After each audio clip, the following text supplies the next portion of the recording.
திமுக அரசு செய்யும் தவறுகளுக்கு அதன் கூட்டணி கட்சிகளும் பொறுப்பேற்க வேண்டும் என்று எதிர்க்கட்சித் தலைவர் எடப்பாடி பழனிசாமி விமர்சனம் செய்துள்ளார்.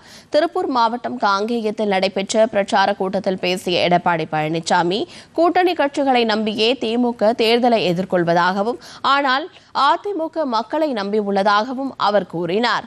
அதிமுக ஆட்சி அமைய வேண்டும் என்று மக்கள் விரும்புவதாக அவர் தெரிவித்தார். அதிமுக ஆட்சிக்கு வந்தவுடன் விவசாயிகளுக்கான திட்டங்கள் அறிவிக்கப்படும் என்றும் அவர் கூறினார். திமுக ஆட்சியில் ரத்து செய்யப்பட்ட திட்டங்கள் அனைத்தும் மீண்டும் நடைமுறைப்படுத்தப்படும் என்று தெரிவித்த அவர், திமுக அரசு செய்யும் தவறுகளுக்கு அதன் கூட்டணி கட்சிகளும் பொறுப்பேற்க வேண்டும் என்றார்.